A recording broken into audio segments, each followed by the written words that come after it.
I trusted that this Joseph knew what he was doing. He told me he knew how to fix or repair or replace a propane line. He told me that he could do the solar on my RV.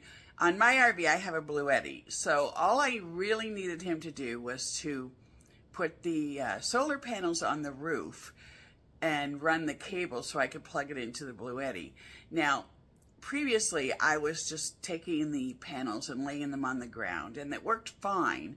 However, when you're only in a place for one night, it gets a little tedious having to drag those panels in and out and in and out. So, and then you'd go, I don't feel like it tonight. And then you'd run the generator and burn your gas and so on and so on. So it was really important to me to get those panels put on the roof. And he did that. He showed me the videos where he had patched everything up and glued it up nicely so it won't leak. And he repaired the holes that were there from the previous solar panels.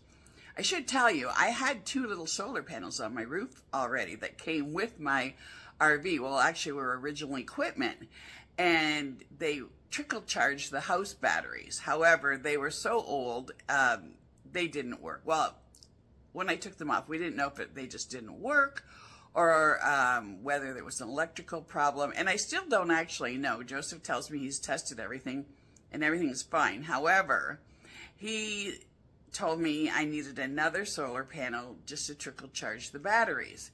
And he said it couldn't be any bigger than, I forget, like 24 or 26 inches, which was fine. And I started looking and I couldn't find anything except like these little 7-watt panels. So I said to him, I said, am I looking for a 100-watt panel? And he said, yes. And so I started looking for a 100-watt panel, like in 24 inches. And when I put those dimensions into Amazon, everything came up as these little 7.5 or 10-watt trickle charge panels. So I did a little research, and of course it says that you cannot hook up a 100-watt panel directly to your battery without putting a charge controller in. Well, I didn't want to wait another day. I had full faith that he actually could have put the charge controller in, and I was a little disappointed that he didn't understand the conversion of the electric, and you couldn't put it right into the battery. But neither here nor there. Thank God I know something about this so that I was able to stop it before he blew my batteries up. Kind of a funny story. About 6 weeks ago, he sends me a text and he says, no matter what I do, I can't get your stairs to open. And I'm like, what do you mean you can't get my stairs to open? They worked fine when I gave it to you. So he sends me this little video of him trying to manually open the stairs. And they won't open. And I said, plug it in. And, you know, no response, no response. So nothing had happened, really, until I went down to his location, and the RV was parked way too far away from the building for me to plug it in.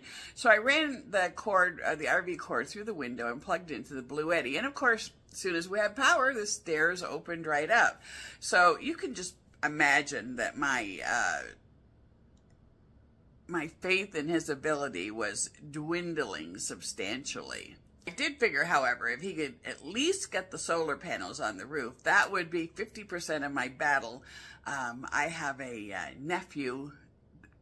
great-nephew, who would do the propane line for me. He is he's a gas fitter, I think that's what they call them. And the reason I didn't have him do it in the beginning, because he said, send me a picture of it. So I sent my son to get a picture of the propane line. He couldn't find it.